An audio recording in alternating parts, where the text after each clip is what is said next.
No one in Hollow Creek prayed anymore. They used to, long ago, before the droughts ended overnight, before the sick recovered without medicine, before the town stopped fearing death. Hollow Creek was a small town buried deep in the Midwest, the kind of place people passed without noticing. One church, one cemetery, one rule everyone followed: never go into the old barn after dark. I moved there for work, cheap rent, quiet life. I didn't believe in curses, and I definitely didn't believe a whole town could be afraid of one building. The first strange thing I noticed was the church. Its doors were always locked. On Sundays, people gathered outside, stood in silence for exactly 10 minutes, then left. No prayers, no hymns, no crosses. The bell tower had no bell. When I asked my neighbor about it, she whispered, "God doesn't listen here anymore." That night, I dreamed of fire falling upward into the sky.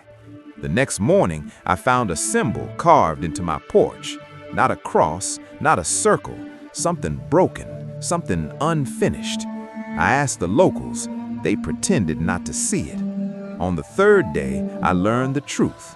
Decades ago, Hollow Creek faced extinction. Crops failed, children died, water turned bitter. The town begged God for mercy. Nothing happened, so they tried something else. Under the old barn, they found a book buried in salt and bone. No title, no language anyone recognized, but the instructions were clear enough. Give up the rules, break the order, trade belief for survival. They performed the ritual, and it worked. Rain returned overnight. Crops grew faster than nature allowed. The dying recovered.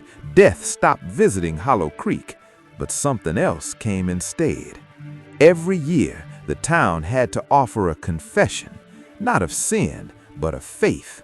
Someone had to stand in the barn and say the words, "I no longer believe." Say it truthfully, say it willingly.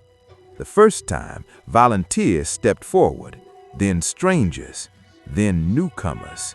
That's when I realized why rent was so cheap. The night they came for me, the sky was wrong. The stars flickered like dying bulbs. The air smelled burned like lightning without rain. They didn't drag me. They didn't threaten me. They simply said, "It's your turn." Inside the barn, the ground was carved with symbols so deep they bled shadow. The book lay open, its pages turning by themselves. A voice spoke, not from the book, not from the room, but from inside my chest. "Say it." I refused. The ground opened beneath me. I saw the town below the barn, old Hollow Creek, older Hollow Creek, each one built on the bones of belief. People stood frozen mid-prayer, mouths open, eyes empty. The voice returned, patient. "Faith or flesh? Choose." I screamed the words. The moment I said them, the barn went silent. The town survived another year. I left Hollow Creek the next morning. Months later, I checked the news. No mention of the town. No map showed it. It was like Hollow Creek never existed. But sometimes, late at night, I wake up unable to pray, unable to even remember how. And somewhere far away, a bell rings, even though that church never had one. The town of Red Hollow never appeared on navigation apps. If you typed the name, the screen froze. If you zoomed in manually, the map blurred. People joked about it, said the town didn't like being found. I moved there because I had no other choice. Cheap rent, immediate job, no questions asked. That should have been my first warning. Red Hollow was old. Older than most towns in the state. The buildings leaned inward as if listening. The streets were quiet even during the day, and every house had its windows covered at night. No music, no laughter, no prayer. On my first Sunday, I looked for a church. There was one, right in the center of town. But it wasn't like any church I had seen before. No cross, no bell. The doors were sealed shut with thick iron bars, rusted as if they hadn't been touched in decades.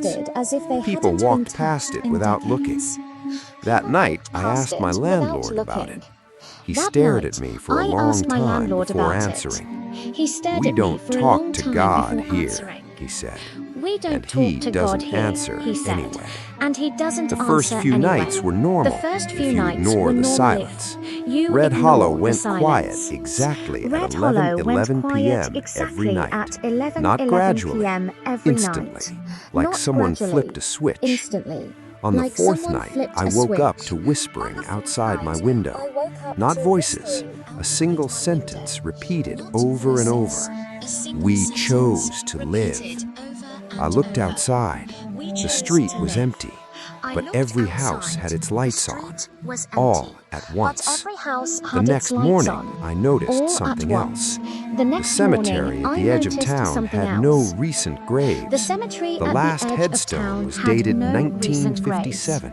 Yet the town was full of old people. Too many. Wrinkled faces, slow movements, eyes that felt older than their bodies. I started asking questions. People stopped talking to me. One woman finally whispered the truth. Red Hollow was supposed to die in the 1950s. A fire, a sickness, a winter that never ended. The town prayed. Nothing happened. So they made a choice. Beneath the church, they found something older than the town itself. Not a god, not a demon, a rule.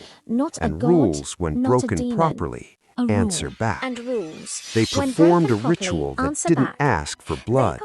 It asked for belief. Every soul in Red Hollow agreed to abandon faith completely. No prayer, no hope beyond life, no calling for mercy. In return, the town would survive. And it did. The fire stopped. The sickness vanished. People stopped dying. But something went wrong. They didn't just stop dying. They stopped leaving. No one born in Red Hollow could ever leave it. That's why outsiders were brought in. That's why I was brought in. At 11:11 p.m. on my seventh night, the knocking began. Every door in town opened at once. People stepped outside and stood facing the church, silent, waiting. Someone took my arm. "It's time you help us," they said. Inside the church, beneath the locked doors, was a staircase leading down, deep, too deep. At the bottom, symbols covered the walls, scratched by human hands over decades. Names, dates, regrets. In the center was a stone slab and a sentence carved into it. "Say it willingly." They told me the truth. Every few years, belief tried to return.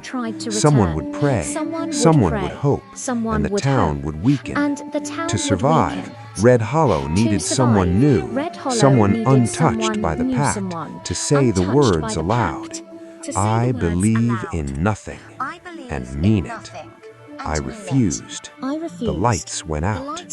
For the first time since 1957, someone in Red Hollow screamed. The ground shook.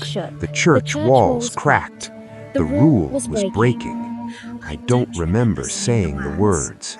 I only remember the silence afterward. Morning came. The town looked normal again. Too normal. I left Red Hollow that day. The road let me go. Years later, I checked the news. A small town burned to the ground overnight. No survivors, no bodies. The article mentioned one strange detail.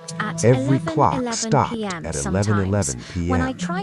Sometimes when I try to pray, nothing comes out. And somewhere deep inside me, a voice whispers, "We chose to live."